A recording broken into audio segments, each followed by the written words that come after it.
आज मी आणि श्वेता सकाळ सकाळ 3 नंबरच्या प्लॉटमध्ये तुटाळ लावायला गेलतो. तर सकाळ सकाळ जाऊन सगळी तुटाळ लावून घेतली. तुटाळ लावून घेतली की परत बाया कामाला यायच्या होत्या. तर बाया कामाला यायच्या होत्या, त्याच्यासाठी पाणी लागतंय. ते गावात आणायसाठी गेलतो. तर जीआरचं पाणी गावातनं घेऊन आलो.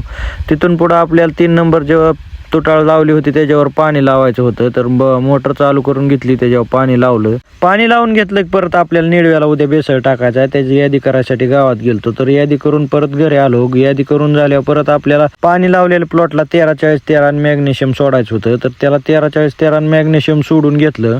त्याचं खत सोडून झालं की परत आपल्याला 1 नंबरच्या प्लॉटला पाणी लावायचं होतं. तर त्यासाठी आधी सगळं कॉक फिरून घेतलं. परत 1-2 तासांनी त्याला आपल्याला 24-24 सोडायचं होतं. तर मग मळ्यात जाऊन सगळं 24-24 ही सोडून घेतलं. तिथून पुढं आपल्याला कांद्यावर पाणी लावायचं होतं. तर केळीचं कॉक बंद केलं आणि कांद्याचं कॉक चालू करून घेतलं आणि पाणी लावून घेतलं. पाणी लावून झालं की परत 4 वाजता मला आणि गणाला गावात आणायचं होतं. तर 4 वाजता जाऊन गणाने मी गावात आणून घेतलं. गावात आणून घेतलं की परत आपल्याला यादी केलेली बेसळ आणायचा होता. तर गावात जाऊन सगळं बेसळ खत घेऊन आलो. तिथून पुढं मग आपल्याला शेलगावच्या बंधाऱ्यावर एक खेप कमी पडली होती. तर तिथं बंटू मला ट्रॅक्टर जोडून दिला. तिथं कणशे दादांनी सगळी टायली ही भरून घेतली. तिथून पुढं मग घरी येऊन गुरांच्या सगळ्या धारा काढून घेतल्या.